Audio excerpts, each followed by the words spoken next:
Assalamualaikum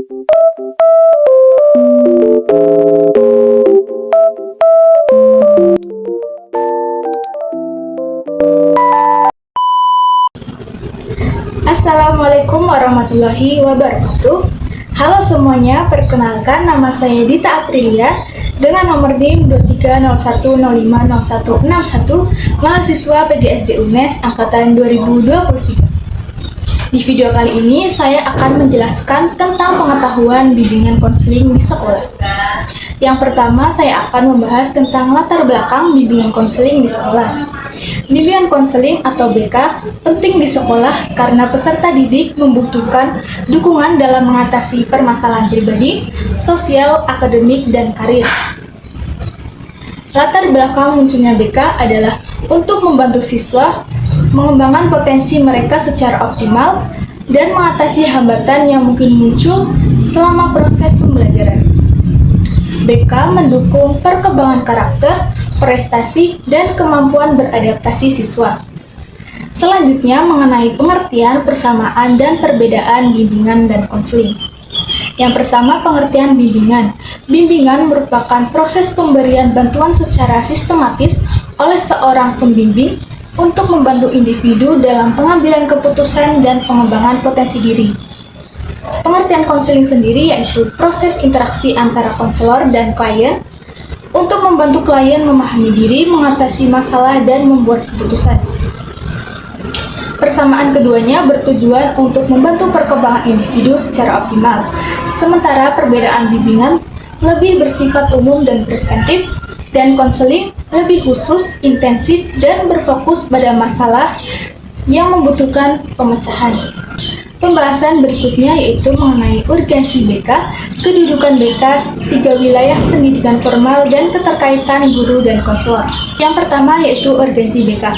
BK membantu siswa mengatasi masalah yang menghambat perkembangan mereka, baik secara akademik maupun pribadi. BK juga meningkatkan kesehatan mental dan keterampilan sosial siswa.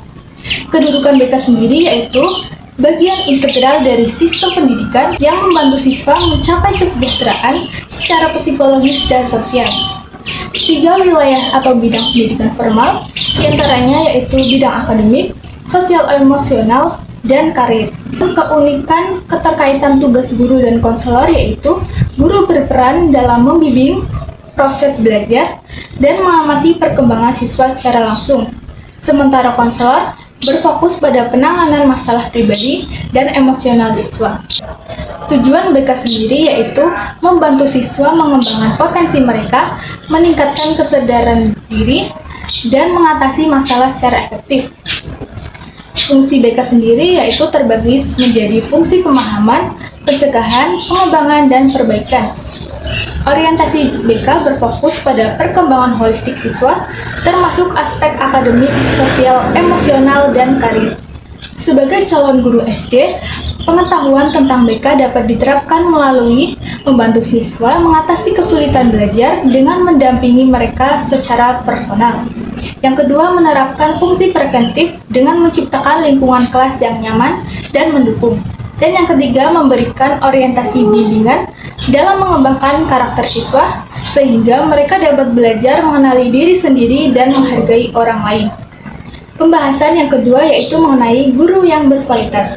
Guru yang berkualitas memiliki beberapa karakter penting seperti kompetensi pedagogik yang berarti mampu merancang, melaksanakan, dan mengevaluasi pembelajaran secara efektif. Yang kedua, kompetensi profesional yang berarti menguasai materi ajar dengan baik dan terus mengikuti perkembangan ilmu pengetahuan. Yang ketiga, kompetensi sosial, mampu berkomunikasi dan interaksi dengan siswa, orang tua, dan rekan sejawat secara baik. Yang keempat yaitu kompetensi kepribadian, yang berarti memiliki kepribadian yang baik, berintegritas, dan menjadi teladan bagi siswa.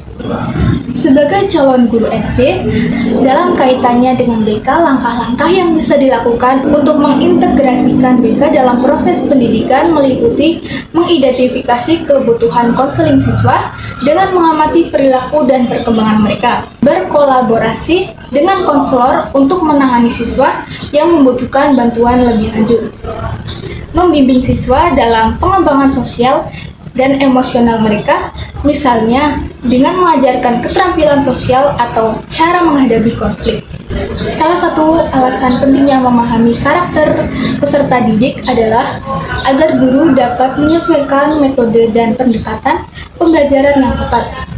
Karakter yang perlu dipahami meliputi karakter kognitif, yaitu kemampuan berpikir dan memproses informasi, karakter emosional, cara siswa mengelola emosi mereka, karakter sosial, bagaimana siswa berinteraksi dengan teman kelas dan lingkungannya, dan cara memahami karakter siswa bisa dilakukan melalui observasi, asesmen, dan interaksi langsung. Pembahasan yang ketiga yaitu mengenai pola pelayanan BK, terutama di pola umum 17+ dan BK komprehensif. Dalam pola umum BK, terdapat beberapa layanan yang dilaksanakan, termasuk dalam versi 17 tahun ke atas yang terdiri dari 9 layanan. Yang pertama yaitu orientasi, memberikan pemahaman awal kepada siswa tentang lingkungan sekolah dan kegiatan yang ada. Contohnya, saat siswa baru masuk SD, guru memperkenalkan mereka pada peraturan sekolah dan lingkungan belajar. Yang kedua, informasi, memberikan informasi yang diperlukan siswa, seperti tentang kegiatan akademik dan ekstrakurikuler. Contohnya, memberitahu siswa tentang pilihan kegiatan setelah sekolah yang dapat mengembangkan minat dan bakat mereka. Yang ketiga, penempatan dan penyaluran, membantu siswa menemukan tempat yang tepat sesuai kemampuan dan minat mereka. Contohnya, mengarahkan siswa pada kegiatan ekstrakurikuler yang sesuai dengan bakat mereka. Yang keempat, pembelajaran, membantu siswa dalam mengatasi kesulitan belajar dan mengembangkan strategi belajar yang efektif.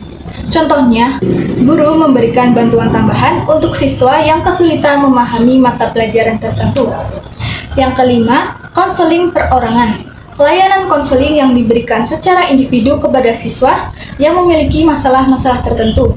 Contohnya, guru membantu siswa yang mengalami masalah dalam beradaptasi dengan teman-teman di sekolahnya. Yang keenam, bimbingan kelompok, membantu siswa dalam konteks kelompok untuk mengembangkan keterampilan sosial dan penyelesaian masalah. Contohnya, membuat diskusi kelompok di kelas tentang bagaimana berinteraksi yang baik dengan teman sebaya. Yang ketujuh, konseling kelompok, layanan konseling untuk sekelompok siswa yang memiliki masalah atau kebutuhan yang serupa. Contohnya, sesi konseling kelompok untuk siswa yang memiliki masalah kepercayaan diri. Yang kedelapan, konsultasi. Guru atau konselor berkonsultasi pada pihak lain, seperti orang tua, untuk membantu mengatasi masalah siswa. Contohnya, konselor mengajak orang tua untuk membahas cara membantu anak yang kesulitan belajar di rumah. Dan yang kesembilan, mediasi. Guru atau konselor membantu menyelesaikan konflik antara siswa. Contohnya, guru menjadi penengah dalam konflik antara dua siswa yang mengalami perselisihan di kelas. Nah, itu dia pembahasan mengenai bimbingan dan konseling di sekolah. Semoga menjadi manfaat bagi kita semuanya. Dan mohon maaf apabila ada kesalahan dalam pengucapan kata di dalam video.